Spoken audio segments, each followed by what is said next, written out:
Hey Toy Family, welcome to the Designer Con edition of the Marsham Toy Hour, where we discuss anything and everything designer toys. I'm Gary Ham. I'm Theresa Hawkins. And Theresa, George just canceled on us.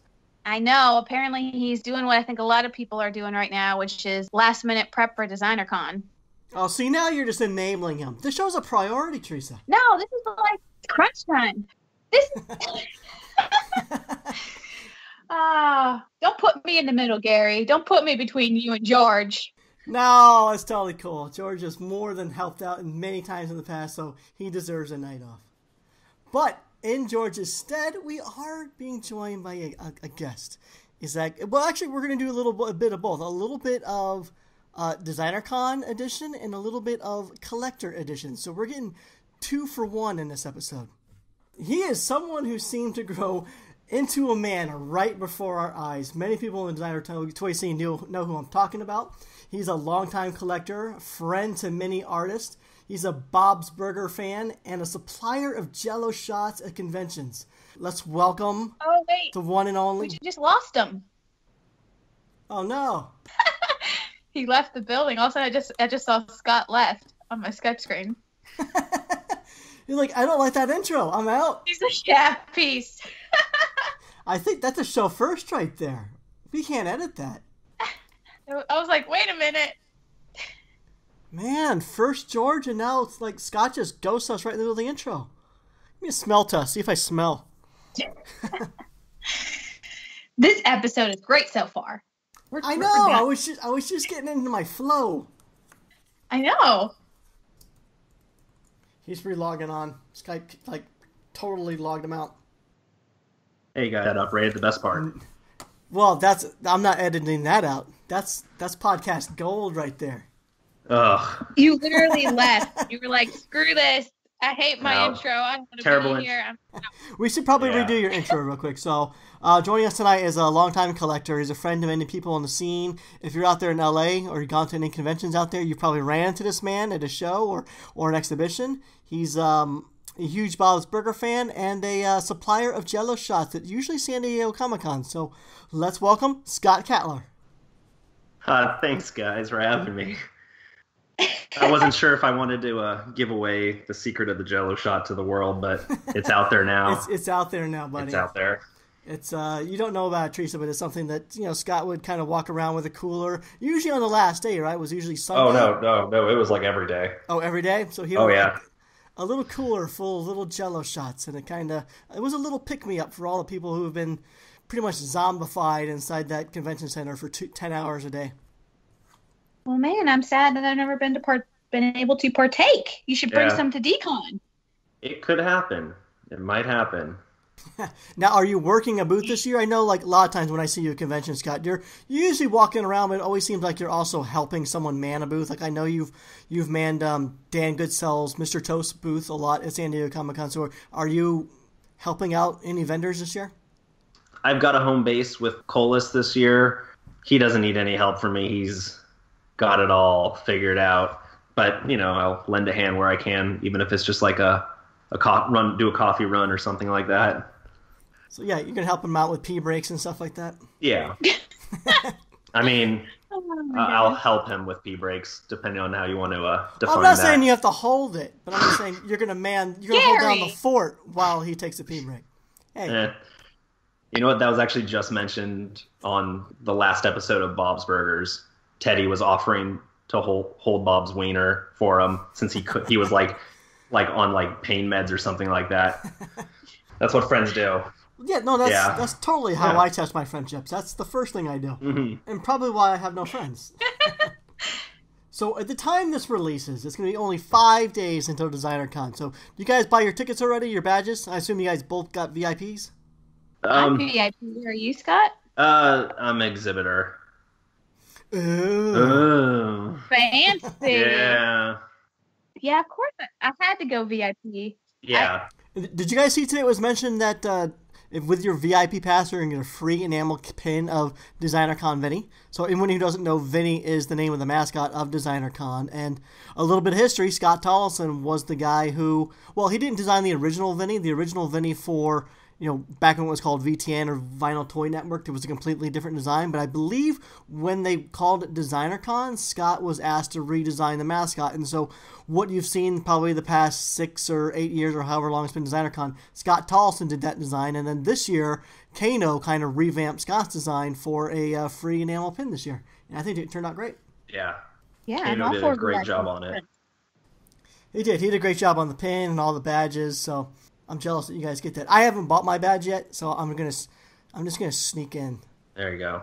Oh jeez. You think you'll do VIP, Gary, or just keep it simple? Weekend pass. I don't need a badge to tell me that I'm VIP, Theresa. I know I'm VIP. Oh jeez. But no, I'll probably keep it simple. You should totally VIP, and then we could stand in line together. Yeah, you have fun with that.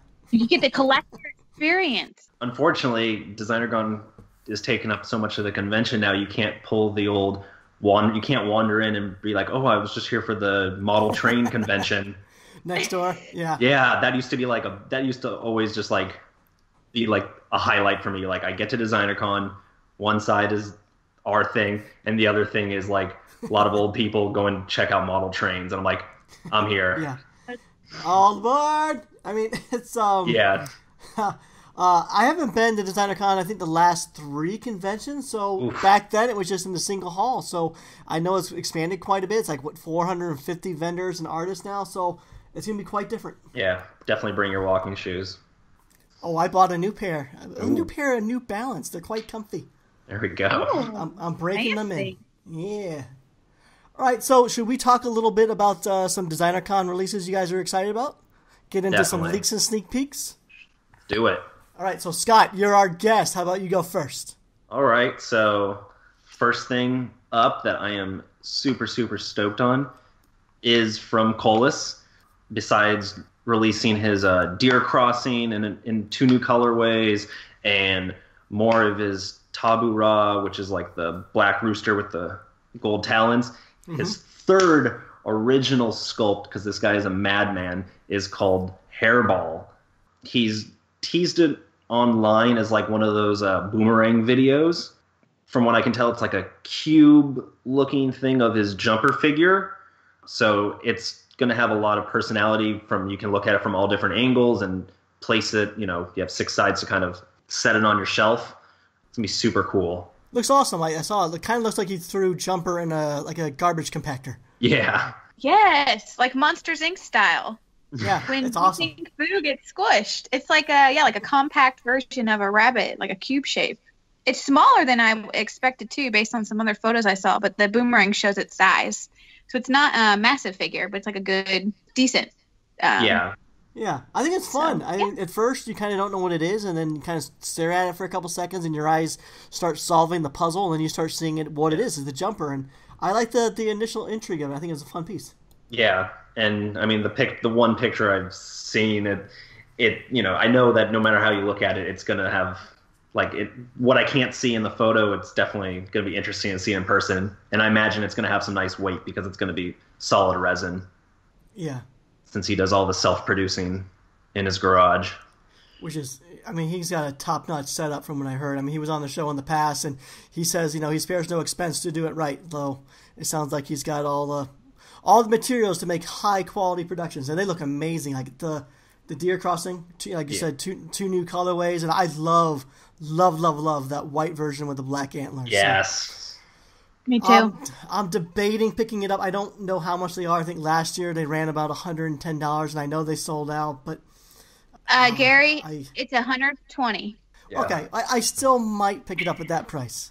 A little bit more, just a little more. No, and But deservedly so. I feel like those are still way too cheap. Honestly, I feel like they should be $300. So the fact that he's doing it for $120 is amazing. So if you're not going to jump on the opportunity, that's a fail on our parts, because it's an 8-inch figure? Yeah, it's in like 7 or 8 inches. And it's also it's multiple pieces put together. And yeah, I remember it was a lot of work, and I think last year was just a small run, only like 5 or 10 pieces total. Yeah. So yeah. Yeah, it'll be small run. His work it's crazy to me how clean he can get stuff. It's just nuts. He's a perfectionist. He will sand those things to death.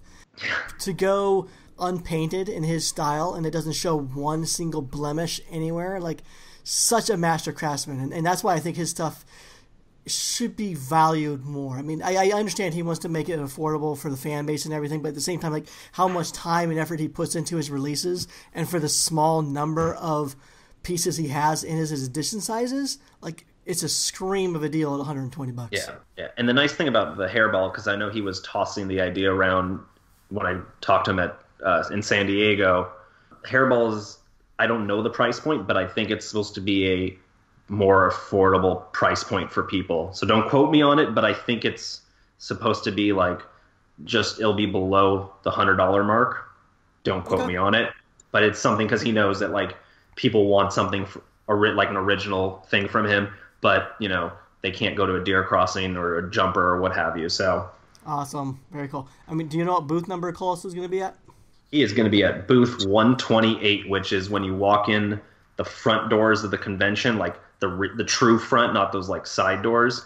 Yeah. He's like usually right off to the right side in the front row facing the doors. Okay. So there's no reason you can't stop by his booth. It's not hard to find. You have to walk past it pretty much to go to the rest of the convention. Yeah, and I would highly suggest anyone who wants to, plan their route a little ahead of time, you should probably go to designercon.com, look at the interactive map. You can hover over each booth. It will tell you who it is and what number it is. So plan your attack.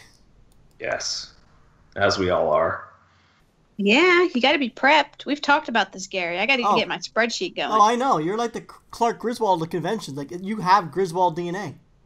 I know I'm not alone, but I got to be prepared. That's why all these, like, the problem right now is that people are still working. Like, people are still actively making and creating, and like, I know that we're going to get flooded with more and more information as you get days before DesignerCon. Yeah. And it's hard.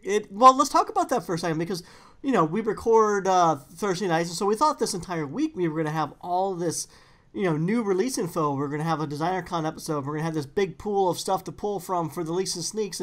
But it didn't happen. It was actually a fairly quiet, week. We did not see that many mention of releases for DesignerCon. And if we did, it was too vague to really go off of. No details, no prices, no, like real photos or anything. So I think all the news is going to happen next week, and it's going to be a very short period of time for collectors and all, in the blogs to get everything out there. Yeah. It's always tough. I always give all the artists and manufacturers like a little bit of time, because they got to take a breather after New York Comic-Con. For sure. Like everyone's just like, that's a lot to take in. And then now all these artists, if they're making something, it's, can I make enough of these in time? And then there's, is my stuff gonna, clear customs in time? And exactly. There's a lot of moving parts, and I guess it's just like it's just maybe harder. Gary, you probably know more about like how to time those kind of things out.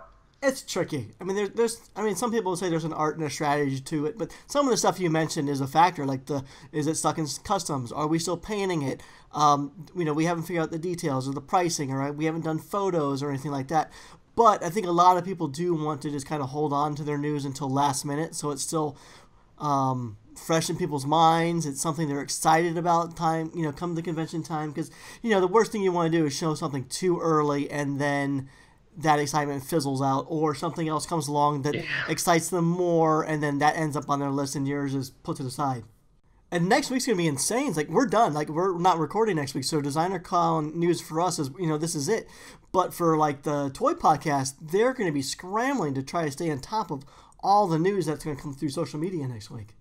Yeah, it's crazy. I mean, it's fun. It kind of builds hype, right? Like, you're just sitting on the edge of your seat. Like, there's certain artists where I'm like waiting. I'm like, I just want to see. I just want to see. Right. I know. Like, it's not there yet. And I know like it's going to hit like the 9th or the 10th or like last minute. And I'm be sitting like, or like flying out there, like still waiting to find out like what this booth will have. So I mean, it's fun. It's fun kind of waiting to see, but at the same time, like, it's hard to talk about stuff right now just because there's so much more, I think, left to be revealed and to come. So much more. I mean, next week's going to be just a windfall of stuff. So, I mean, we're done. So I would say next week, be sure that you're following our sponsors, SpankyStokes.com and TheToyChronicle.com. Follow them on their social media. But they can only do so much as well. I mean, there's going to be a lot of news going their way. So if there's something that you're really wanting from a certain artist, be sure that you're following your favorite artist or company on the social media. Yeah. Yep, for sure. Did you bring another one, Scott? So the other really cool thing that kind of popped up is Dr. A had a Instagram and a blog post about a new vinyl bust he's releasing at Designer called Anesthesia, I think. I thought it was anesthesia, like the drug. Yeah, I feel like it's probably more like that. I'm probably saying it wrong. This is called Anastasia.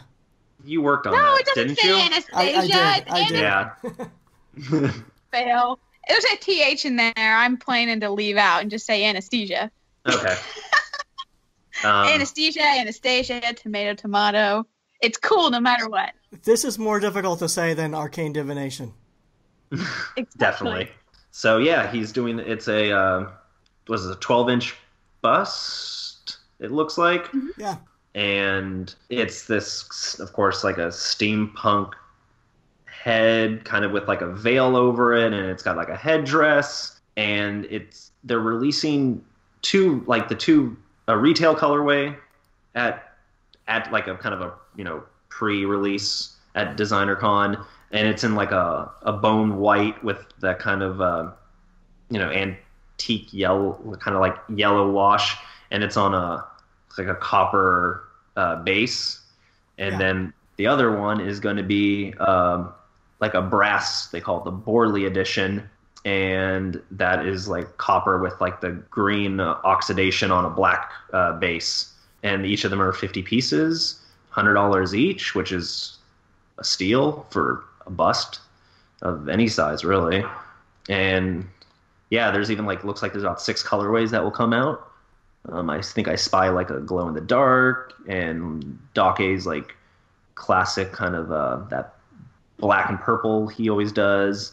Yeah, it looks really cool. It does. I think my favorite part is probably the headdress. It looks like it's made out of little tiny gears. Yeah, how instead of flowers, it's cogwheels. Yeah, it's awesome. Yeah.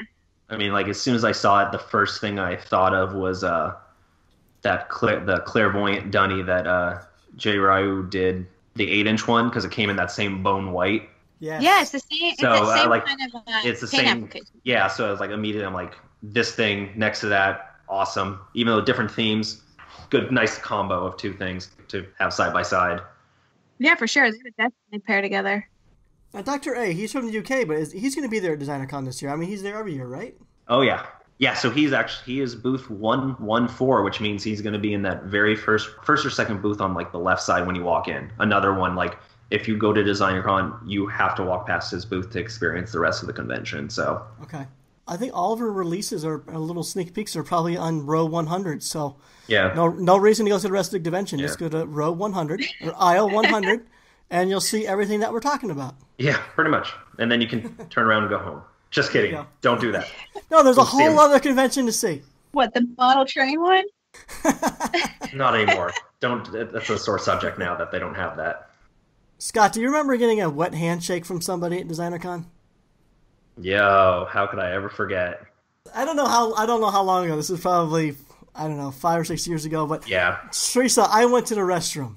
I washed my hands like a good hygienic person, and but there were no paper towels in the restroom. So I walked out of the restroom. Most people would like dry them on their pants or whatever, but I did. I'm like, no, my booth is far enough away they can air dry. So I leave the restroom. My hands are still wet, and never did I think that someone was going to reach their hand out for me to shake. And so, but I ran into Scott like halfway between the bathroom and the booth. I ran into Scott, and he gives me his hand, and I gave him a wet, gross handshake. And I apologize, Scott. Yeah, I know. You were like, I swear it's water. Oh my gosh, that's awesome. Yeah. It's another great Gary moment. There's a bunch of those. I love Gary moments. There's plenty of them. So, Theresa, what are you bringing for DesignerCon? What are you looking forward to? Good question. We said that there's, I've got a few artists I tend to have my eyes on, and I'm still waiting for some official reveals. Chris Ryniak is obviously someone I collect a lot of. He did actually do some sneak peeks during his last Twitch stream.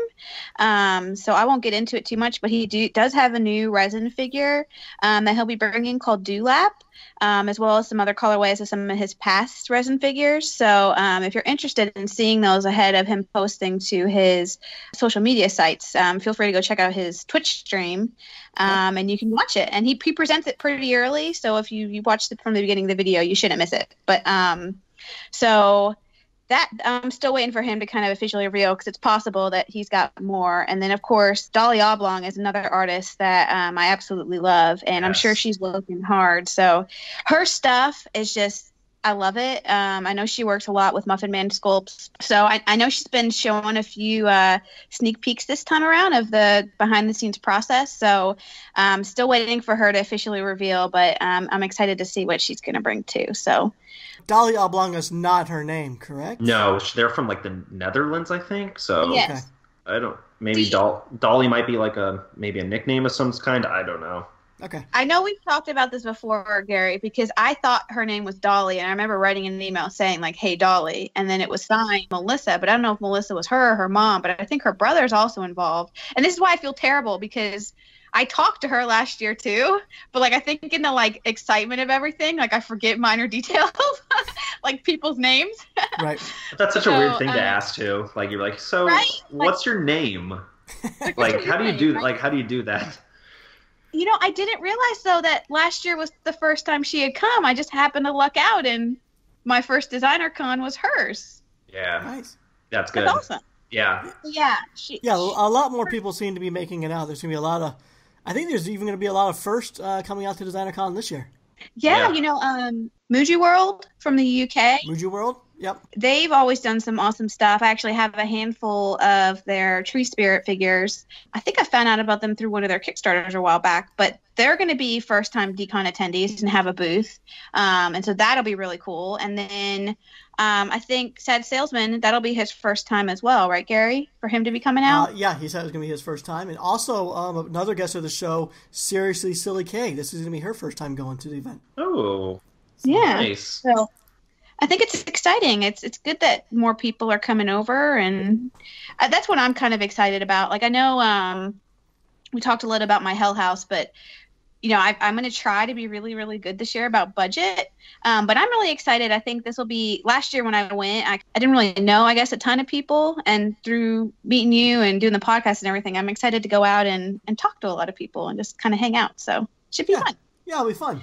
And then I mentioned Seriously Silly K is going to be out there for her first time, but she was on the show and she was saying that she's a huge hugger and she would love to get a lot of hugs from people. And I don't know, is anyone else ever getting their head about hugging? Sometimes I feel like, I have to be aware of like too much bosom squeezing, or sometimes like a good crotch distance. You don't want to bump crotches. Or something. Anyone else have that issue, or is it just me?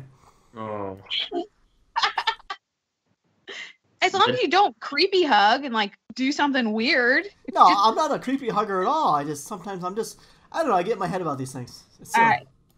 Scott, let's just stick to handshakes, okay? Just make sure they're dry.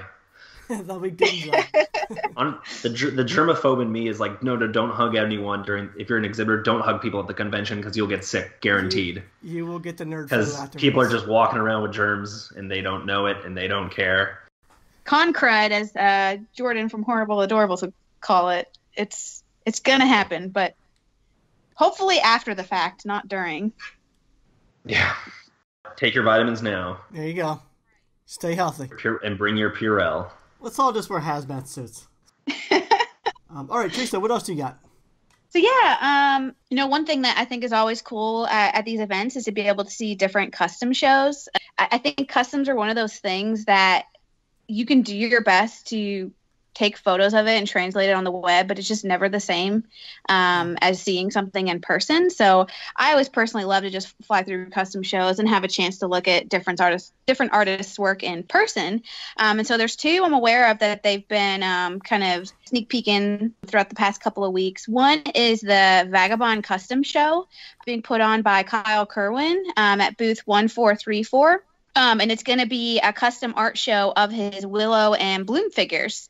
And so there's a pretty good artist list, lots of cool people, lots of varied artists. And he actually has a Facebook group, a Facebook event for it that they've been showing a lot of sneak peeks. So if you're interested, feel free to find that Facebook group. It's just called Vagabond Custom Show.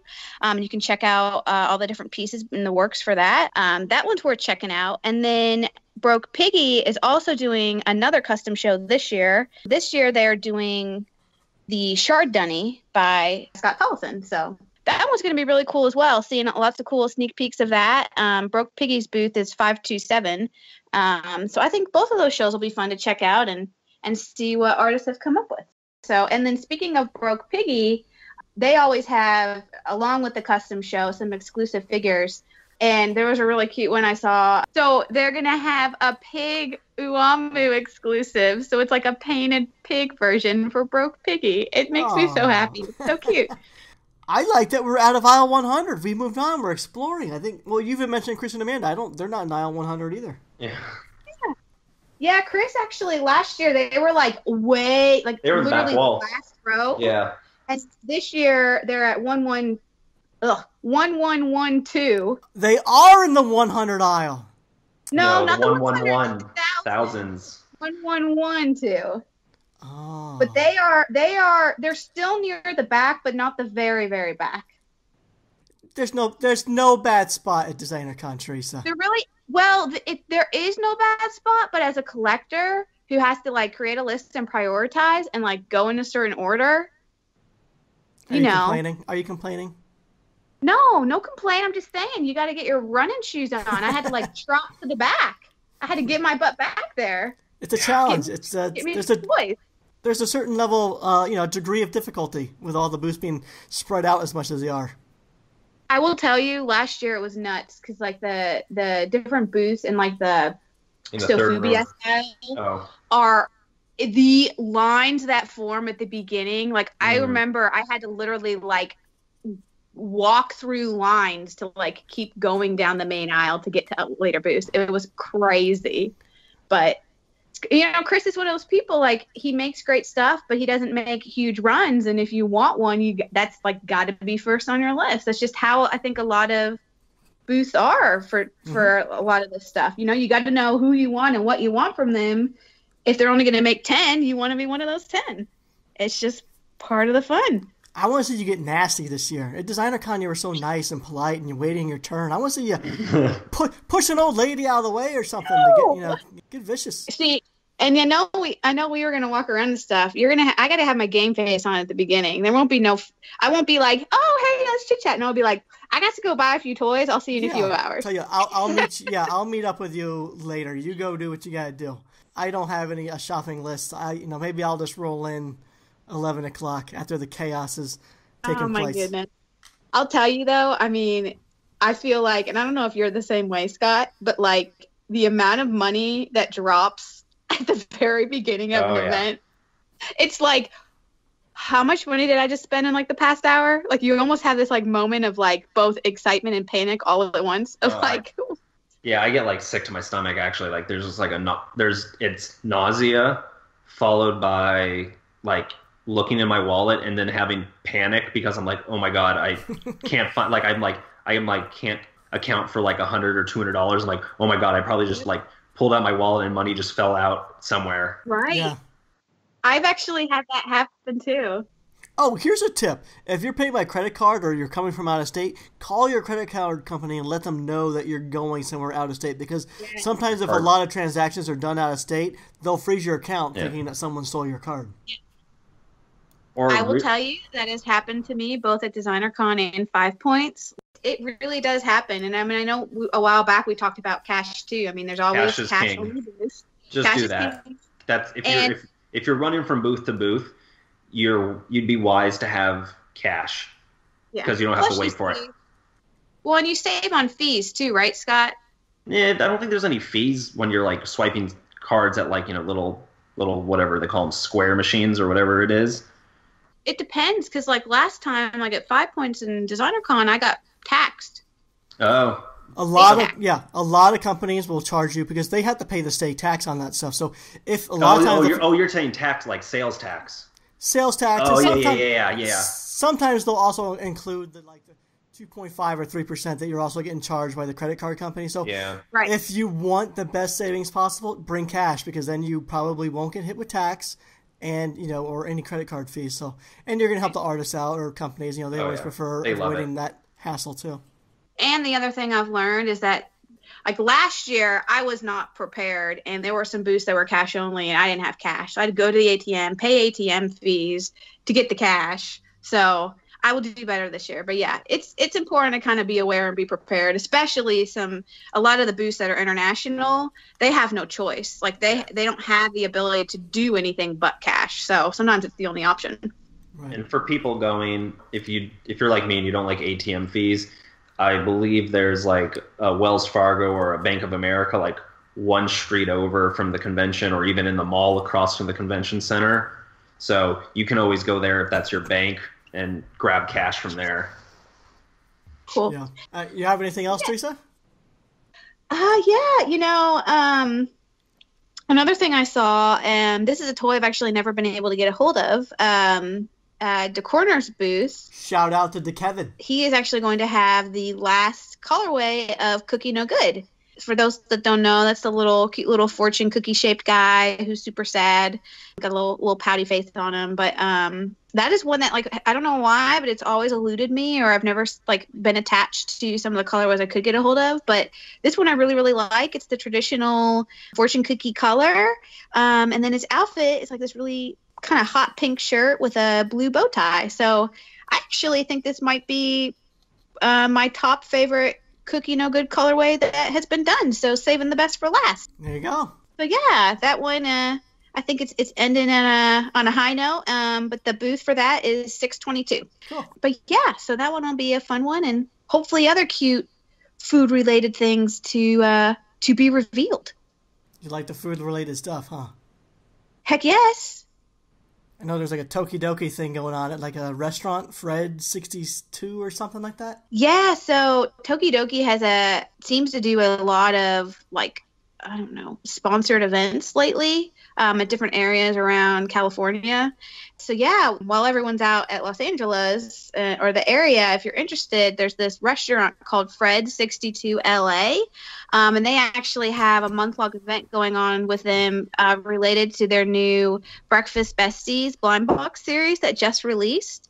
And so you can go to this restaurant and there's like a whole breakfast themed menu that's all Tokidoki themed, and the whole restaurant is decorated with Tokidoki characters. And you can also buy the blind boxes there. They have an exclusive shirt, I think exclusive stickers. So yeah, if you're into Tokidoki and that kind of stuff, that could be a fun thing to do kind of while you're out and about in Los Angeles. Cool. I'm going to head over there on Saturday morning while you start an early shopping at DesignerCon. Excuse me? I'm going to go sit down and get me a Fred 62 Tokidoki themed pancake and egg breakfast. If you go without me, we will just not talk. I'll be so sad. Save that for Sunday. We'll see. All right, so I guess it's my turn. Let's do a leak, and then we want to get talking to our guests a little bit. So I'm just going to do one quick talk, and then I got this from actually a couple weeks ago. I mentioned that Andrew Bell has several cool releases, but he had mentioned that he has one with a secret artist. And at the time, we did not know what that is, but I know what it is now. He's actually doing a collaborative toy with Jason Limon, and how this came about is back in November of 2016. Artist painter Jason Limon posted a bunch of pencil drawings, and in there was one called Stink Box, which featured this goofy looking cat sitting kind of like a litter box on wheels. Which is just very Jason's style, right? So Andrew thought it was funny and cute, and he thought it'd make a fun toy. So he wanted to capture the spirit of that sketch in a toy. So Andrew put together like a little proof of concept, shot it over to Jason, and Jason loved the idea and gave him the go ahead to make this toy. So it's actually a blind box series of a series of all these different colored cats. I think the retail price, he hasn't settled on it just yet, but he thinks it's probably going to be around $8. The figures are about 3 inches tall, and if you put them in the little litter box stand, they're going to be about 4.5 inches when they're sitting on their throne. And which we mentioned before, that Andrew Bell is one of the best package designers. So not only is this a cool little cat series, but Andrew had just the brilliance of making sure that the box can break down into being the, essentially like, I don't know, like a cat litter on wheels. So like the top of the box is the litter, but then the bottom of the box is perforated. So you tear that apart, and that kind of gives you the base of the box. And then you tear off the lid. That gives you the litter on the inside. And then there's like this fun fringe included inside the package that inserts into these slots on the bottom of the box that kind of gives you this really cool stink box look. And I think that's brilliant. And it forces you to repurpose the package for the purpose of the toy, and I think that's brilliant. Yeah. And really looking forward to this. I think there's going to be, I don't know if it's a full release yet, but I know Andrew is going to have several boxes of these available at Designer Con, and then Jason Limon will be there on hand, I think, to do a signing at Andrew's booth around 3 p.m. on Saturday. So that's awesome. I am so excited for this. I am too.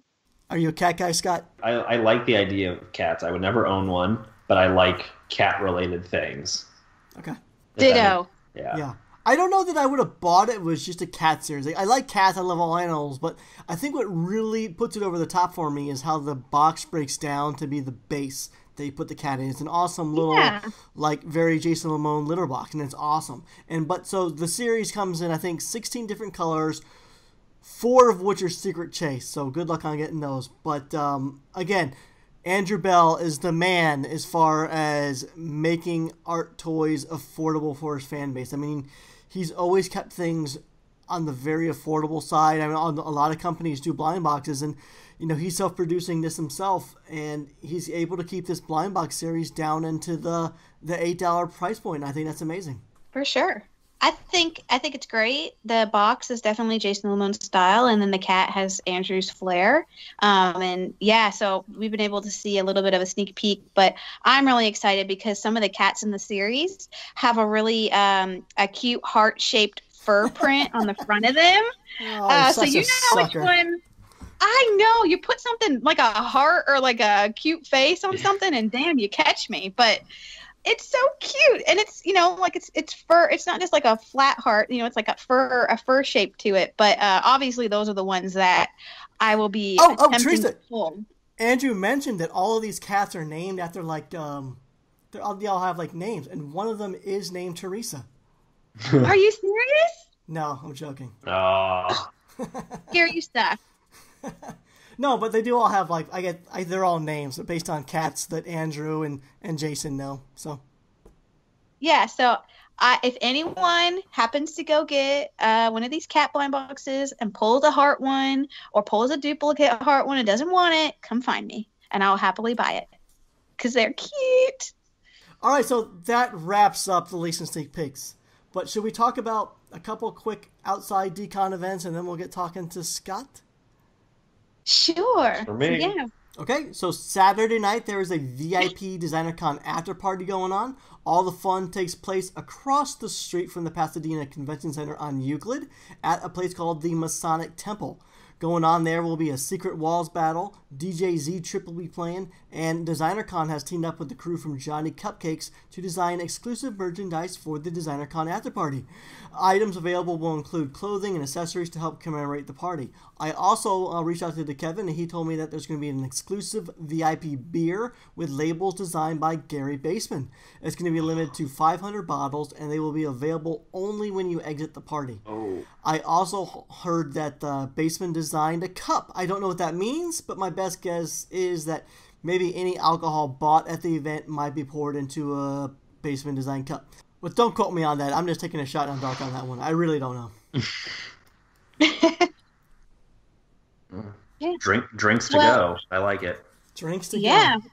Theresa, I know that we had other plans going on at their Designer Con, like going to BOWLMOR and stuff, but you got the VIP pass. You should at least go and see what they have and then, get yourself the Gary Baseman beer. Well, that's what I'm saying. as VIP, I might as well pop in and, check it out real quick, see what merch they have, see if anything piques my interest. Yeah, so do that, and then we'll head on over to the BOWLMOR later on that night. So for all the listeners, we're having a Marsham meetup at the Pasadena BOWLMOR. It's the only BOWLMOR in Pasadena, so just look it up on your phone. If it's something that you want to head out to, just grab an Uber, because it's you can't walk there from the convention center. It's a little on the outskirts. So, but love to see you there. We'll be there probably starting around 9 o'clock, and we'll hang out there till about midnight or so. So if you have nothing else going on that night, love to have you join us. I mean, BOWLMOR is it's kind of a high-end bowling alley. It's got tons of lanes, lots of expensive but very cool video games to play, like 8-person Mario Kart, nice bar area, full menu, desserts, dance floor, and all that stuff. So we would love to have you join us. Yeah, it'd be fun.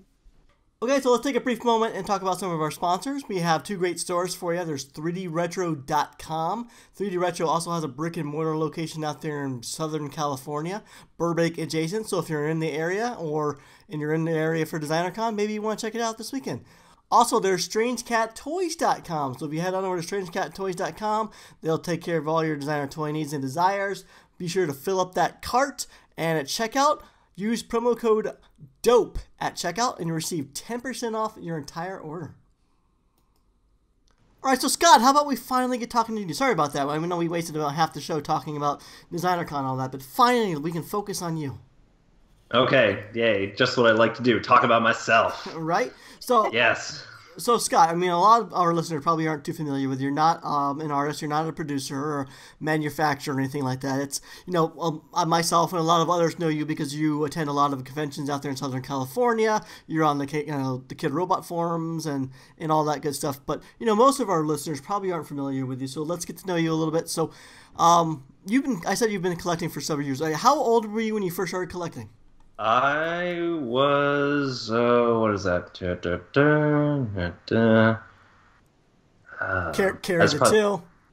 2. Take a few years off to make myself look better. I think I was like 20 when I started. I'm 29 now, so yeah, I know I haven't hit that 10-year anniversary mark. So I think it was like 20, maybe 21. I can't believe you're 29. I swear to God, you're one of these guys that looks younger than you are. I think, when I first met you, I want to say it was like, I don't know, San Diego 2010 maybe. Like, I thought maybe you were like, maybe like a senior in high school or just maybe first year of college or something like that. You look that young, and now you're 29. Like, I feel like I've watched you grow up. You were a boy, and now you're like this man. You got like this career going now and everything. Like, I feel like I sort of watched you grow up. Yeah. There we go. It's like when you watch your favorite child actor on a TV show, like a Modern Family or something like that. Yeah, I feel like I babysat you, and now you're like, you're on your own. You don't need babysat anymore. And I left the nest. So how did you get into designer toys?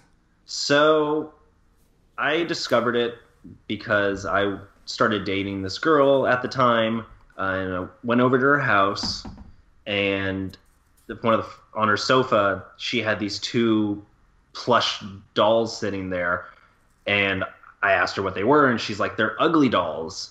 And I was like, these are really cool. What are they from? And she's like, they're not from anything. And it I'm like, what do you mean? It's like not from a movie or like a TV show? And she's like, no, they exist. And I was like, oh, that's really cool. I'm like, so let me guess, you just go to Target or, you went to Toys R Us and you got, she's like, no, I found them randomly at these weird boutique stores. And that just another level of this is crazy. So doing the boyfriend role, I was like, we need to get more of these. And even though I know we could find them online real easily, there was something about, we want to see them in person. Sure. And we're in downtown Los Angeles, so we would go to Santa Monica, and we found them in some in a toy store there, and I'd get her one. And then we found out, we started going to Melrose, and that's where we started walking into Japan LA and Monkey King around the corner, and that's what started kind of opening the doors for both of us. That's there's all this really cool stuff, because she wasn't a collector either. Yeah. And so we would frequent more Melrose, probably 2-3 times a month. We'd go to Japan LA, and that was more her thing. And then we'd go to Monkey King, and I'd be really into that stuff. Didn't buy any of it, mind you. It was just like I'd go in there, and it was like an art, like going into like an art exhibit. It was a lot of like, you can look, but you can't afford any of this stuff.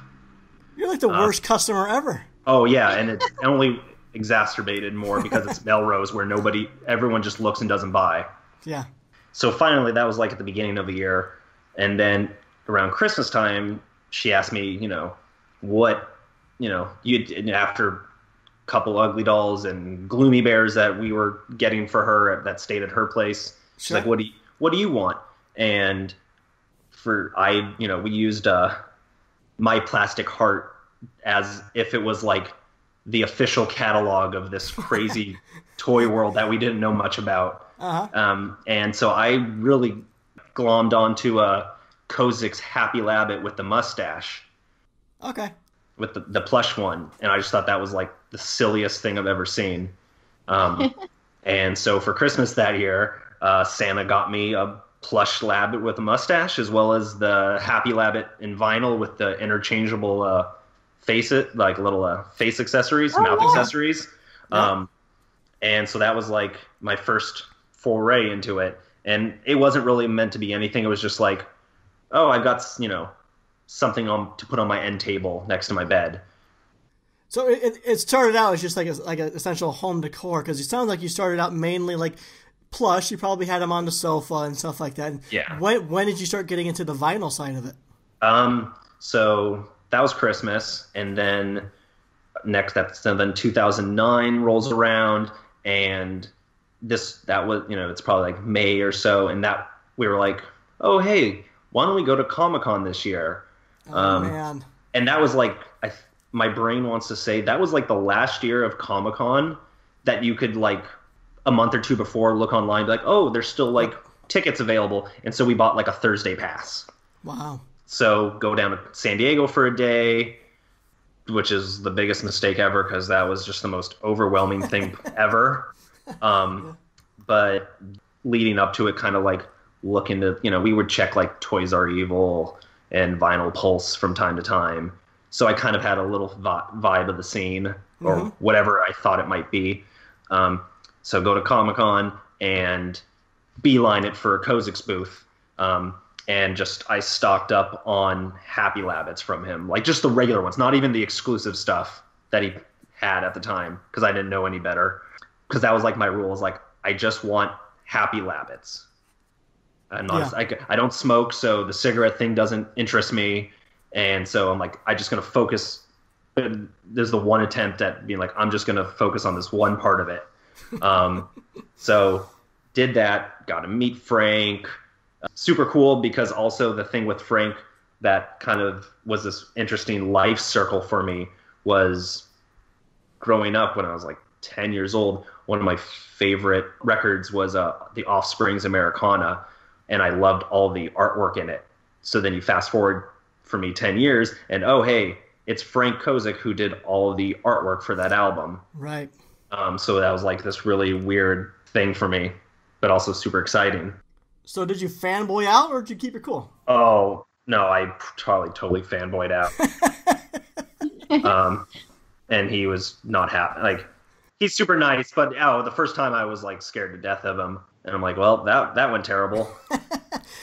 So many people have had that experience. I mean, it's not Frank's fault. He has resting grump face, and he's tall, he's got a presence, and he's just intimidating at sight. And so, yeah, I understand. Oh, yeah. So, yeah, I mean, I walked out of Comic-Con with just a bunch of Happy Labbits, super stoked, had my panic attack that I thought I lost like $80 on the floor somewhere there. And so if like vinyl collecting was like a frozen pond, Comic-Con that year was like the crack in the ice. Mm-hmm. And so then over the rest of that year, I'm like, well, this is kind of a thing, maybe. And picked up, like, I missed out on the Wood Labbit at Comic-Con that year with Amanda Vizelle because it was being released on a different day. So that was my first experience in paying stupid eBay prices. Uh-huh. And then that was also my first expansion a little bit into a new artist. From that, then DesignerCon rolls around. Well, I didn't know about DesignerCon, but like, probably someone at Japan LA or Monkey King's like, oh, you have to go to this. So go to DesignerCon, and then that was like the frozen pond just shattered, and I'm in the frozen water because it was like that. I just broke all my rules. It was like Labbits, whatever, smoking or not smoking, getting it. Not a Labbit, but Frank Kozik, still getting it. And that was like one of the years where, how early were you going to DesignerCon/VTN? I want to say 2007 was the first year. Okay, so you might know 2007 and 8 better than I would. Because in 2009, even 2010, still there was this wasn't a lot of exclusives, but there was a lot of like clearancing out things. Yes. Like it was the opportunity for stores, whether or not they were sadly like closing up shop or just trying to it was like the one time a year you're going to be able to sell stuff to your audience in person. Right. Like I think it was like a Strange Kiss. Yeah, I remember that. Yeah. He was just going gangbusters on things, so I just stocked up like crazy just to build out my collection.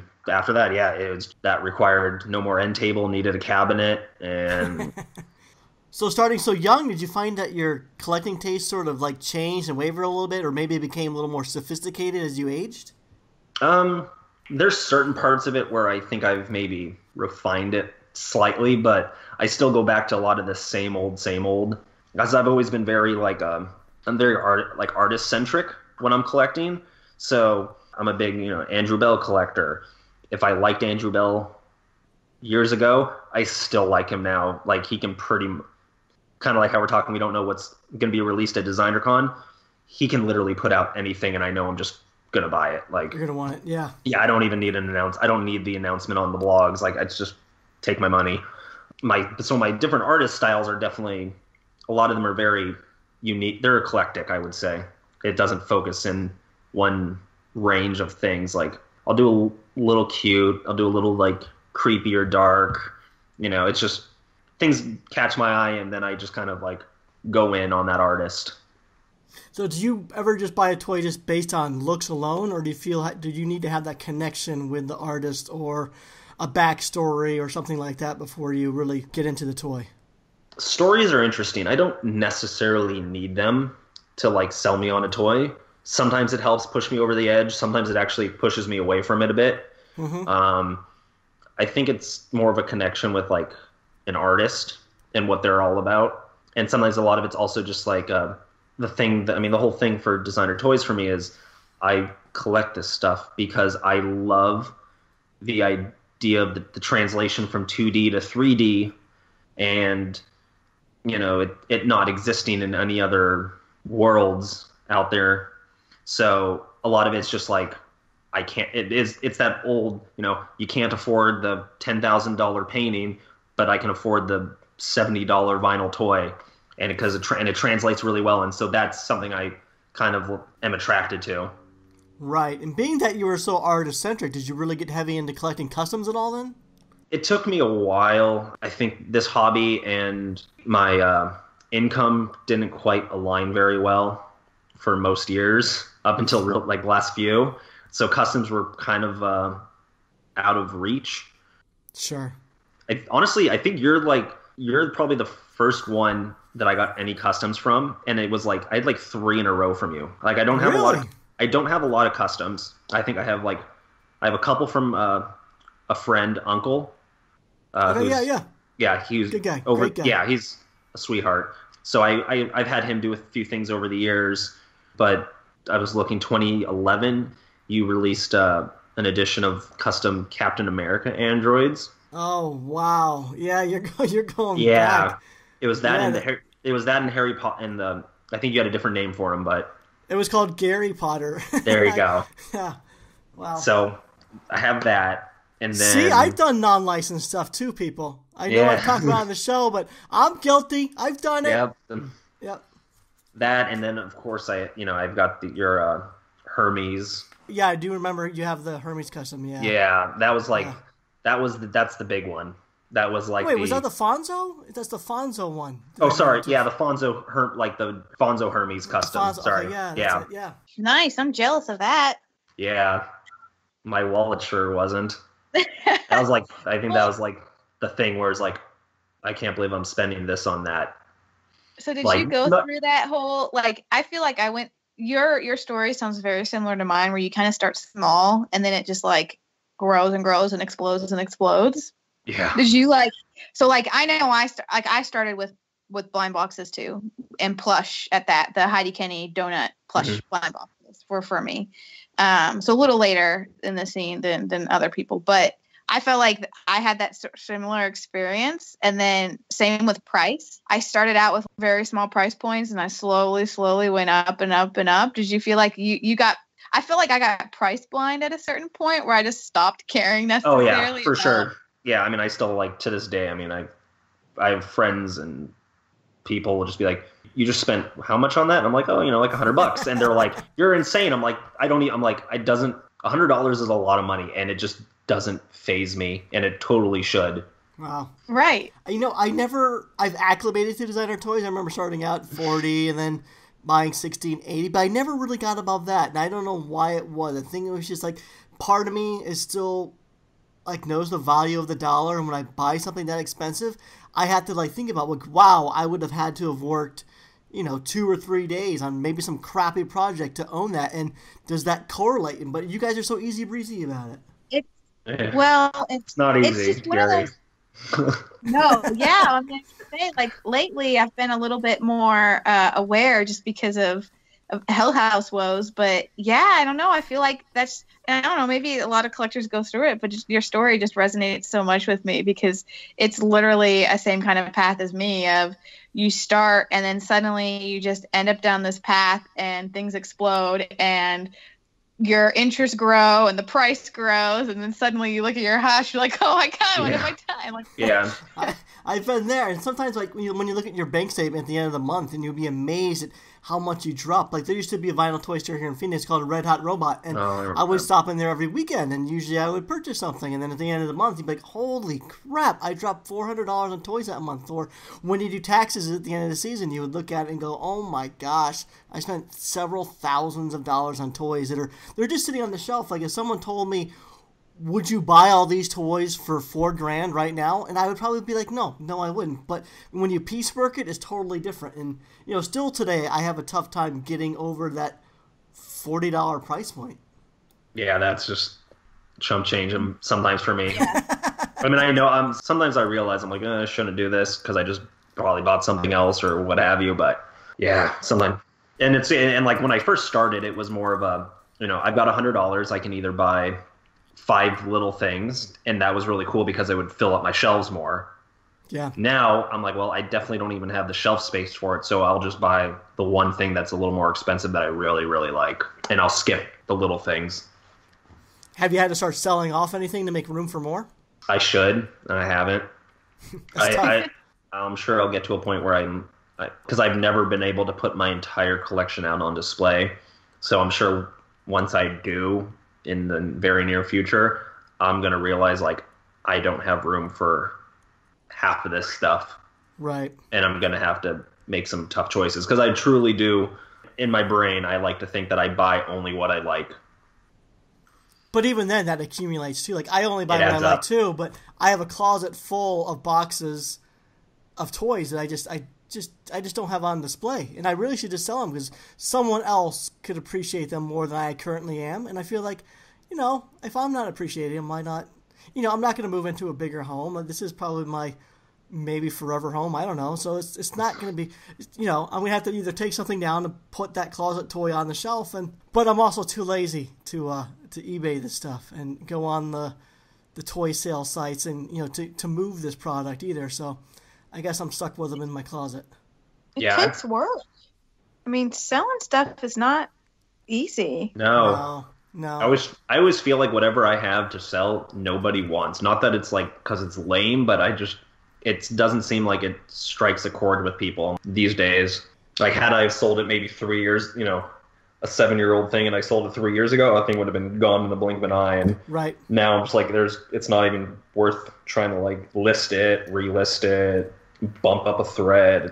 I think a lot of collectors realize like how difficult it is to move like the majority of your collection. Yeah, there's certain items that are still highly sought after, but there's a lot of the stuff that just, the market just isn't there for it anymore. And I think that's surprising to a lot of people. Yeah, Oh, go, Theresa. I was just going to say, it's interesting to see that. I think, are you in the Kid Robot group on Facebook? I am. Also, the Kid Robot forums. People should use them. Yeah. Nudge, nudge. Well, like, yeah, no, I mean, I'm on the forums too. I haven't been on in a while, but I feel like we see that there. I don't know if you feel it, but like I feel like certain posts just do better than others, and I don't know what it is, but it just seems like some of the older pieces, I don't know what it is, but for some reason, a lot of those are harder to offload than like something that's a little newer. Yeah, I've tried to wrap my brain around it the best I can, and I'm not like necessarily like a real old schooler to the scene. I came in a little bit later in the game. So when I first started out, because I was not too deep into a scene that's been going on, to get into an artist and then kind of buy up, let's call it their back catalog, it was somewhat obtainable because you only had a few years of releases. I can see a lot of collectors now that they want to get into a Luke Chu or whoever, but there's so many things, and you just feel like, well, this is like an impossible mountain to climb. Like, right. you see a picture of people's like full collections of that artist, and you're like, I can't even come close to that. So they don't. So they just don't like. That's why like a lot of the old school stuff just doesn't move anymore. Not because it's maybe not desirable, but because people kind of know like, well, I can get into this with this one piece, but I'm never going to be able to really get into it more because these pieces are so hard to come by. And they're so expensive, so they just stick to like whatever's present moving forward. Okay, that makes sense. I can see that. That's like the only way I can kind of see it. Or it's just like more of a, maybe people are wising up, the newer collectors, and it's not like they're not collecting for like the prestige. They're much more casual, which is great. To have people they're in it because of a passion, but it's not, a wallet draining passion for them. So it's like, they're just like, well, if I can get this and it's inexpensive, cool. I'm not going to like freak out because I don't have every single colorway of whatever. Right.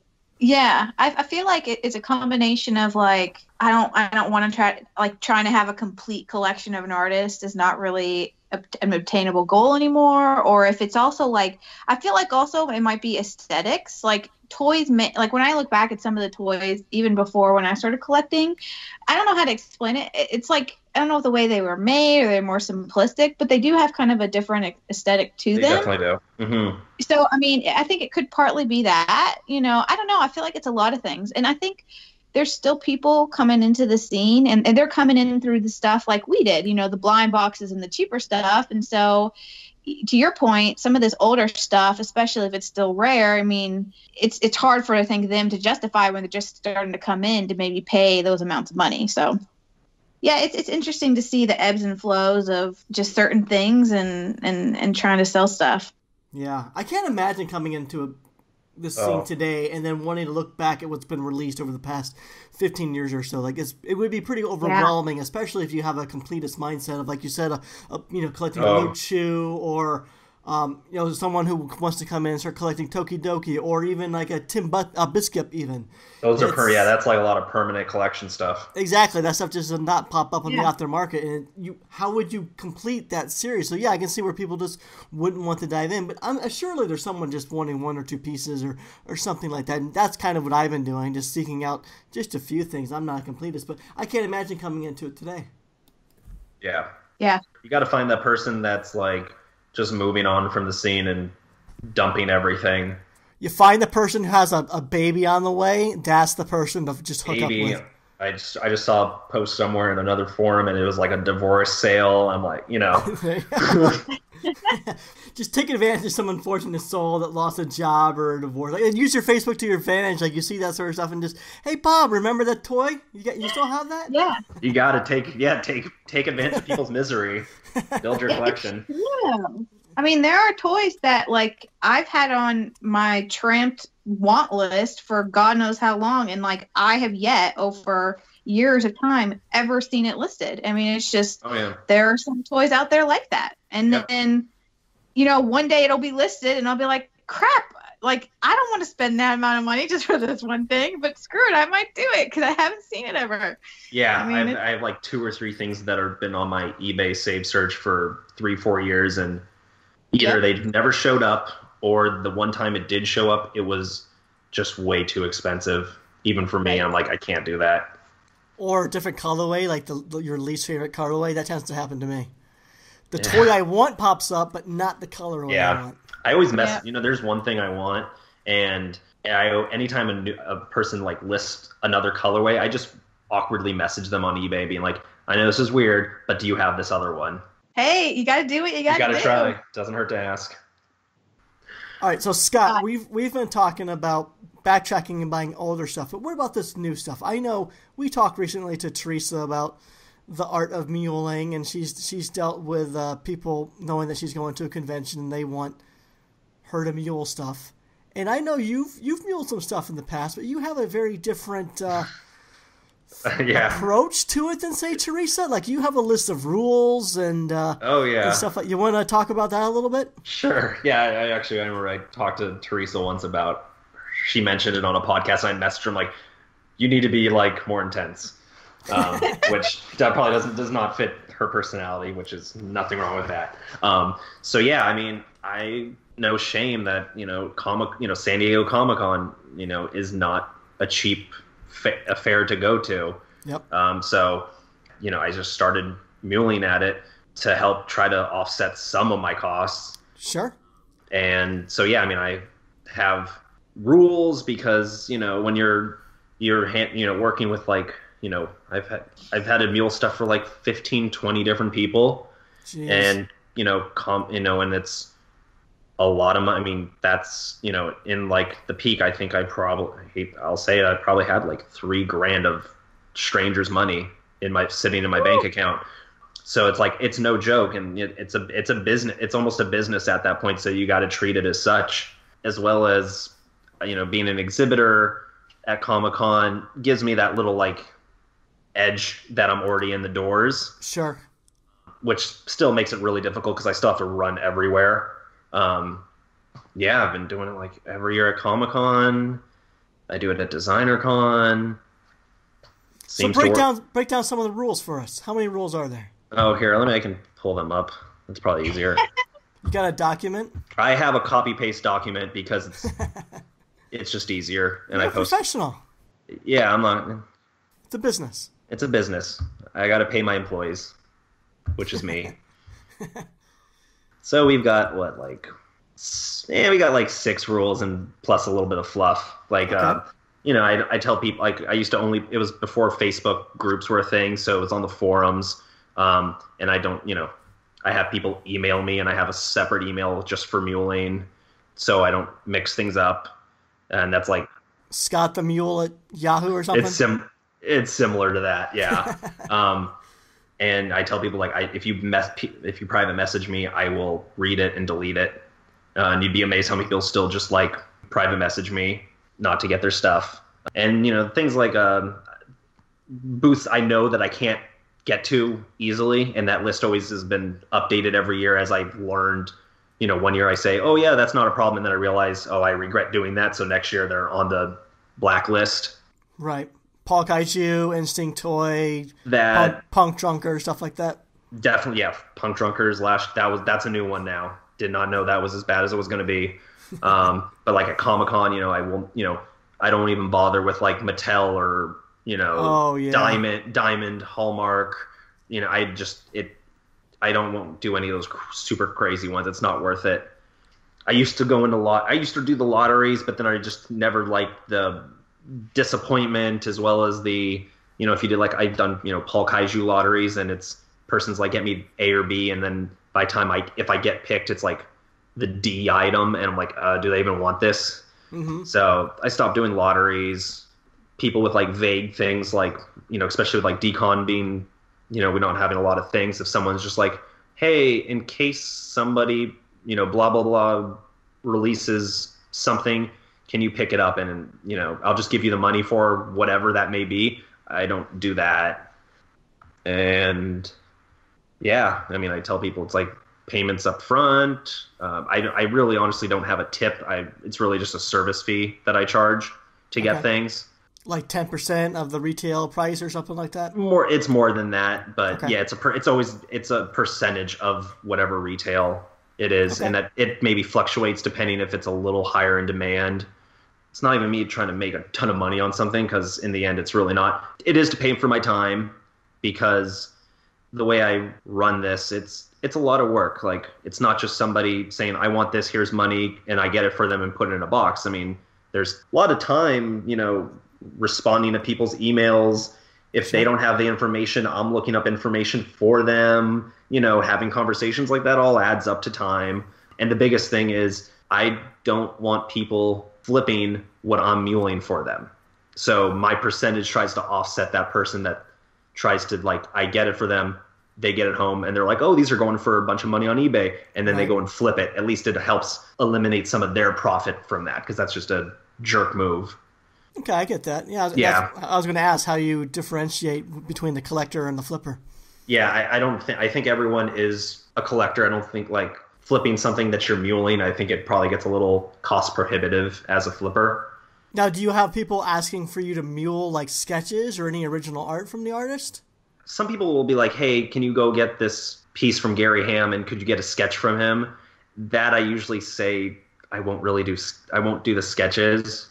Like, I say, like, if I can, I will, but, you know, it's usually like a sketch on the box. I'm not going to, like, walk around with, like, a sketchbook for them to, like, you know, because I have a sketchbook for myself, and I know sometimes it's, you know, I give it to an artist, and, you know, I have to either go by an artist booth like 3-4 times till they'll even do it, or I have to leave it with them. So to have to do that for a second person is not realistic. Yeah. So I don't ever give somebody that expectation. Cool. You know, I'll probably never go to another convention again. I'll just have you mule for me, because, like, the convenience you're providing it makes total sense to me. Like, I don't have to spend my weekend in a convention hall.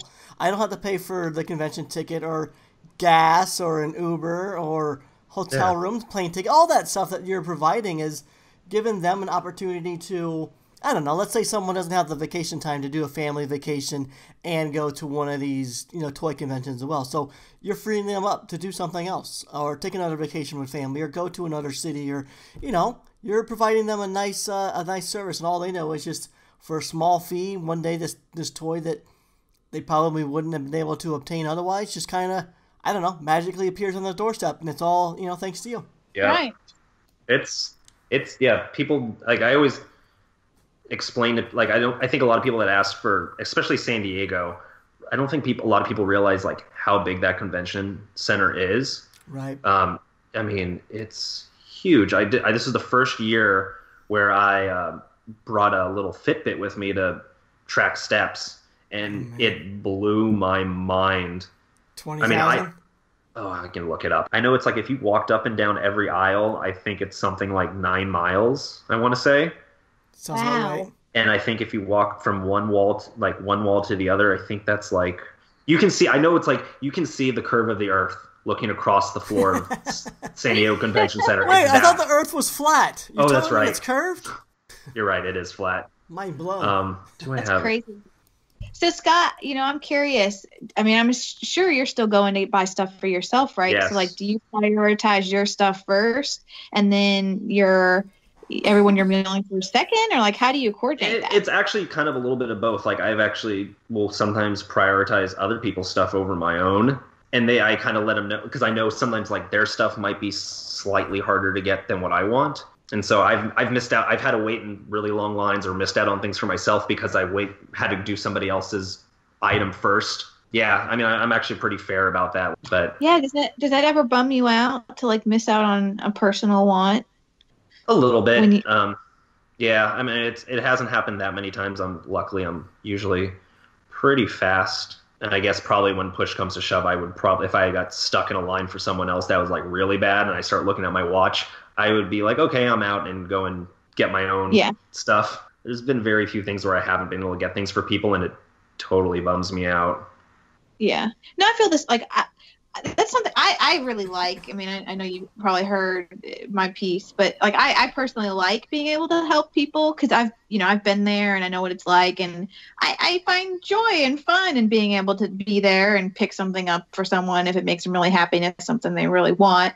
But at the same time, I wouldn't want the whole time there to be about not enjoying it for myself and kind of running around. So I don't know how you coordinate that. Like, do you just spend, like, almost like one day kind of focused all, or like one certain session, like going really crazy, and then you try to have the rest time to yourself, or is that part of the fun of it for you to just kind of be able to go around and help other people get things they want?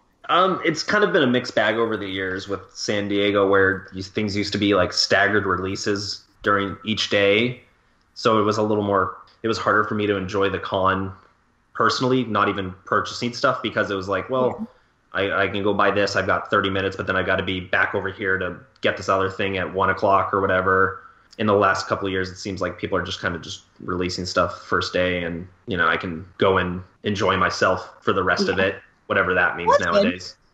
Yeah, but I mean, at least you have some time to go hang out and talk to people and all that. So yeah, I never talk to people as much as I wish I did. I always hit and run. Well, yeah, I feel like that always happens. Like, there's people that I just wish I had run into, and I just don't. And I feel like I try to plan like ahead and say like, oh, we should meet up, or we should do this. But I think in the moment you just get so caught up, you just kind of in the moment and do your thing. But I'm actually kind of curious too how the whole VIP thing is gonna play into your muling efforts. I mean, do you feel like that's gonna change anything at all, or just kind of start earlier? I noticed it last year, especially at being in like that Eastern vinyl area where there are a lot of people inside the con before the doors open, which I wasn't ready for. Usually it's a lot quieter. So that kind of threw me off my game, and definitely put a wrench into some of the things I was trying to do. I'm going to adjust for it this year.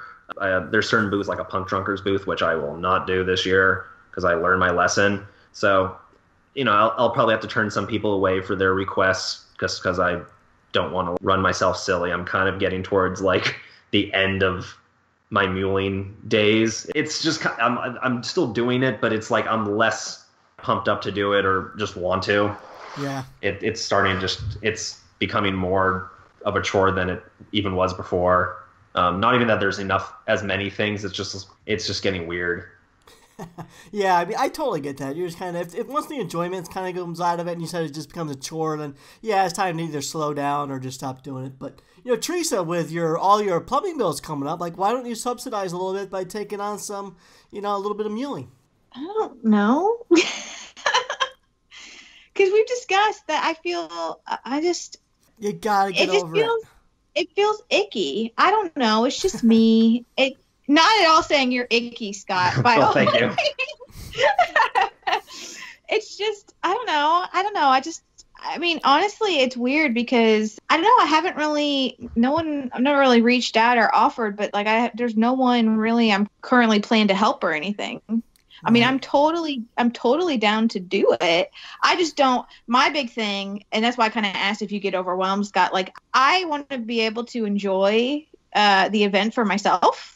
And if I decide to like at 5 points, like I totally didn't plan to, but I stood in line to go meet Simone and get a sketch from him. Had I been like doing some hardcore muling stuff, I probably wouldn't have had the luxury to just be like, oh, there's a line, I'm just gonna go stand in it for 2 hours, right? Yeah. So like, or like, oh, hey, there's this person I didn't mean to run into. Let's stand and chat for a bit. So like, when I go to these events, like I want to make sure I have time for me. I'm more than happy to help do it, but I wouldn't want my like experience to be just running around constantly grabbing stuff. Yeah, so. I'm definitely over that. And luckily it's actually like Designer Con's always trying to stay pretty level. San Diego's getting a lot easier because there's less booths there, and that's like a whole thing. Yep. Less people are getting in the doors that are fans, and because of that, then booths start to see their sales drop. So then they stop coming out, bringing a lot of exclusives. And because of that, then the next year, people aren't wanting to go because the exclusives aren't as good. And then mules people aren't looking for mules because they don't, online people don't see anything they like. Then the booth drops out, and then it's just like this nasty spiral now in the last few years where there's just less being offered. Mm-hmm. And I noticed it because I'm the same way where I'm like, wow, there's a lot less things that I want personally than years past. And then I see like how many emails I have for people muling, and I'm like, oh, it's rather quiet. And I'm like, okay, it's not just me being like weird with my tastes or something like that. Have you run into a case of you also want the same toy that someone wants you to mule? Yes. Is that strange? Because I know sometimes artists will have like a limit. You can only buy one or something like that. Have you ever run into it where you had to sacrifice your own? Yes, I have, definitely. And this is where it gets really awkward for me, where I think there's some artists that they see me every year buying stuff from them, and they think like I'm just this like crazy avid fan, and it's like, no, unfortunately, I love your stuff, but like there's other things that I want personally more than your stuff, and so I'm just that's when I made the decision. I'll make a decision like, well, I don't want it for me, so I'll get it for this other person. I thought you liked my stuff, Scott. I'm yeah. a fan. Yeah, but there's like one or two things where it was like at the time it was just like it would have that this one an item was already pushing my like budget, but I really liked it, but I just said forget it. I got it for someone else, and then after the con I'm like, I really wish I live vicariously through people. Like sometimes I'll like if it's something that I can open without like ruining the mint condition of it, I'll like look at it and I'm like, this is really, really cool. And I'm like, I wish I got it. That would be tough. Making that choice and decision to give something out, that'd be a tough one. And I mean, have you ever run into a case where someone, like you said, you buy multiple things or something like from artists, and maybe they think you're a flipper instead of just a mule? Have you ever fallen into that negative stigma of being a flipper? No, I've never had anyone do that. I don't think anyone's called me out on saying like, oh, your chart, I guess I've had one or two people say like, oh, that's kind of expensive of a service fee. But I mean, for the number of people I've helped and have been super stoked and come back, I don't talk to some of these people at all during the year on social media or forums, but I get an email from them every year and they're always like super stoked for me to help them out. Good. Yeah. Because I've always that's why I don't want to be I'm trying to help people in the community because I know they're fans. And I don't want to like totally price gouge them. That's not fit. That sucks. It totally sucks. Yeah. I think it's an awesome service that you're providing, but at the same time, when you show up to an artist and you want two or three of the same thing, that sort of raises eyebrows sometimes. Yeah, no, and I'll never do that. Like I know, because I know so many of these artists, and it's like I have a rapport with people, like a lot of these artists, and so I'm not just trying to be greedy and like, hi Gary, cool, can I get 3 of these? Bye Gary, and be out. Like I know that. You have a lot of fans, and even if you would sell me 3, I'm not going to push it because you would pick up on that real quick. I never try to take advantage of artists and what they're selling just to, pad my wallet a little bit. Yeah. I mean, I really don't think most artists or companies would really have any issue with you buying multiples of something. They'd be excited to do so, but, there's that rare instance where it's a highly popular item or a micro run where they kind of want to ensure that anyone who's going to be at that convention has the best opportunity to get it. So in that case, we'll raise an eyebrow, but that's the rare instance, right? So, but Theresa, I do think that you need, if you're going to be doing muling, you need to get a little sugar like Scott here, or maybe just ask for a little like a movie pass or a gift card or something. It sounds like Easy A. Have you all seen that movie? Yeah, like sadly when it's on TV and I have to watch it, I still watch it with all the commercials every 5 minutes. Exactly, but you can't help it because it's on. Yeah. It just reminds me of that, like getting gift cards. But no, I don't know. I mean, hey, if there are any listeners out there who like really, really need something, I mean, no. But what are you doing? No, not on the podcast. Well then, cut it out. All right, well, here, let me help you out. If you really want something muled and you want Theresa to help you out, and let's say you're not like a personal friend of hers, then maybe she'll help you out, but hook her up with something. The one time I didn't ask the service up front, I was like, yeah, just send me what you want afterwards. And it was like, here's $5. And it's like, dude, that's not... No, it's not worth it. No. It takes an hour to pack and ship it. Yeah. You're lugging the thing on the airplane.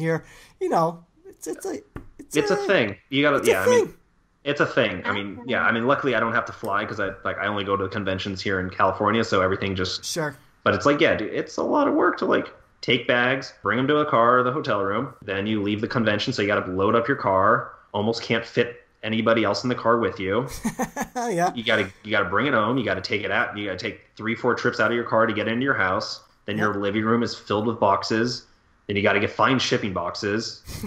And I go to a store for them, and I spend 30 minutes finding the right boxes for every little thing. Yep. So I keep the shipping costs. Padding. Yeah, you got to. It's a ton of work. I think Theresa at 5 points, didn't you Weren't you saying that you spent like hours, you almost didn't sleep one night because you're trying to figure out how to pack all the stuff? Yeah, part of that's my OCD perfectionist nature shining through.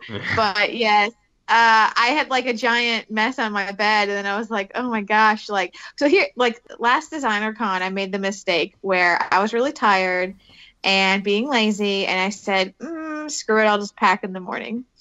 But I had like a really early flight and I almost missed it because it took me so long the next morning to like pack and get out. So I was like, all right, like I'm going to be better at 5 points and I'm going to like pack ahead of time. I didn't want like things to smush or break. So I was trying to figure out how to like take t-shirts and like wrap it around stuff, like coordinate a way so that like I didn't come home with like smushed and broken thing. And then there's obviously like my stuff, right? So like, you know, I bought like one of Chris Ryniak's resin pieces. I mean, that's not cheap, right? And I want to make sure it's protected. So like, what should I carry on? What should go in the suitcase? It's just a process. Yeah, there's no way I could do it. And I couldn't do 5 points in New York. I'd have to just ship everything before I leave. Yeah. Yeah. I mean, I had a buddy who, like 2012 Comic-Con. Gary, I don't know if you remember this, but DKE, they got like the big AT-AT walkers. And they were they were, what is that, like a 3 foot tall one or something like that? Yeah. And so it was a Billions McMillions. Millions, yeah. And so my buddy got it, and it came in this like pine box. Like that was the only thing they could pack it in, or that's like how DK gave it. So my friends walking around Comic-Con preview night with this, it's got to be like a 30-40 pound pine box with a $600 AT-AT walker inside it. Wow. And the packing inside was not any, like, it was like scrap bubble wrap, whatever DKE had to try to keep it safe. And he lives on the East Coast. He said he pretty much took, to pad it right so he could put it check it as a bag, he took like everything out of his suitcase, like all his clothing, and used all his clothing as padding to get this thing back across the country in one piece. That's crazy. But yeah, I mean, it's funny. Like it's funny how suddenly I find myself like using my clothing as bubble wrap. Yep. But it's what you got to do. Well, Theresa, you've never been to San Diego Comic-Con, but at that convention hall, there are 2 FedEx locations in the convention center, and you should see the amount of shipments they send out daily. Like huge lines of people waiting to have their stuff packed and shipped. And when you walk by the FedEx at the end of the day, I mean, it's probably 800-900 square foot office, and the whole thing is just filled with boxes to be shipped out that night. It's insane. It's crazy. Yeah. Well, guys, we're running. Scott, I feel terrible that we've been talking about DesignerCon so much, and mainly you as a mule more so than a collector. And I know there was so much more that we want to talk to you about, but Scott, I apologize. I want to talk to you more. Is there anything that we didn't touch on that we should probably talk about real quick? Oh, I mean, there's Toy Story. I don't want to say Toy Stories. That makes it sound like we're going to talk Pixar. There's a lot of brands that I listen to this podcast every week that it's on, and there's brands that haven't even really been touched on, but that's got to be that's for another day. Well, let's get you back on. There we go. We'll bring you back. Well, post DCon wrap up, we'll bring you back the week after DesignerCon, and we'll talk more. There's a whole wealth of knowledge in that brain that we haven't even tapped into, and I know you've built a great rapport with a lot of artists, and I'm sure there's a lot of great stories. And so let's get you back. You want to come back, Scott? There we go. We can tease it as like you guys. We need to talk about. I know people that have been on, they like briefly talk about it, but like 3A needs some love on here. Because that seems foreign to people. Yeah, I mean, there's like a Ferg and his whole squats and misfortune cats. That's a lovely world. Yeah, when we started this podcast, I didn't realize how difficult it was going to be trying to cover all aspects of the toy scene. And that's kind of what we want to do. We want to touch on everything and talk to everybody who's collecting the toy scene. But there's only 4 of us, and we're not experienced and knowledgeable in every area of it. And you really need to have someone on who can, who can talk expertly about what that collector base wants to hear, but at the same time not alienate all the other listeners who have no idea what you're talking about. So they have to be able to talk in a way that can introduce it to those new listeners. And so it's hard. I want to be able to talk 3A, but I can't. But you can. Oh, I could do that. I could do that all day. You know, yeah, I there are just certain avenues of the toy scene that I know I don't know about. I mean, obviously, I have an aesthetic as a collector that I'm very honed in on, and so it's just where my interest is and where my passion is, and so I know a lot about that stuff. But when it comes to the things that don't fit that aesthetic, I just don't know as much. So, but Exactly. I'm totally all for bringing more of that into the show. And you know, I actually my friend and coworker Phil Back is really big into 3A. So I don't know, maybe I could pull him and get some knowledge. But yeah, it'd be great to have you back and talk about a lot of the areas of the toy scene that we tend to skip on because we're just not in the know. So yeah, I mean, it's there's things you guys are into that I don't even know anything about either. The whole new Eastern stuff coming out of the East is like completely, it is foreign to me. Yeah. Well, let's do it. Let's have you back the week after DesignerCon. We'll do a DesignerCon wrap up, and then we'll do to be continued with you. We'll carry on talk to you as a collector and maybe how you develop some of the relationships, and maybe we can touch on 3A and Ferg and Misfortune Cats, or not. Maybe we can have you back for a completely separate, more focused episode on that sort of stuff. But in the meantime, Scott, why don't you take a brief moment and let all the listeners know where they can find you? And I don't do the Instagram thing really for the toys. If you'll probably just find me as my normal name in like the Kid Robot Facebook group, or if you're on like the Kid Robot forums, it's 666 Ways to Love. Evil and love. Yeah, and here I will leave you with, I found my Comic-Con by the numbers for this year. Okay. If this is pretty much every day, including preview night, and it even has like you figure walking around at nighttime and whatnot to parties and stuff. Yep. So from July 19th through the 23rd of 2017, I had 81,873 steps. Wow. Which is 38.75 miles. Holy wow. That's a lot of walking. Or the equivalent of walking up 116 floors. It's crazy. 15,000 calories, so that's pretty sweet. Almost 40 miles? Almost 40 miles in 5 days. I don't walk, with a desk job, I don't walk that in a year. Right? Yeah, I know. Because after day one, you're sore, Theresa. It's like going to Disneyland and you haven't trained for it yet. It's that much walking. It's just insane. Right. So yeah. Maybe I'll bring my sweet, not so hip looking phone fanny pack. You want to be the only that one. I wear it for when I walk Bailey around to count my steps and my miles and stuff. Maybe I'll bring that sweet thing to DesignerCon and track my walking. I'll be the cool kid on the block. It's pretty not sweet looking, but at the same time, it's pretty sweet. All right, Theresa, where can people find you? As usual, if you want to check me out, find me on Instagram. I am TMHawk24. All right, I'm Gary Ham. Gary Ham on Instagram and superham.com. This has been the Marsham Toy Hour. We do this every week, not next week because we'll be at DesignerCon, but usually every week, not because we have to, but because we want to. So until our next transmission, we're signing off. Bye. Bye.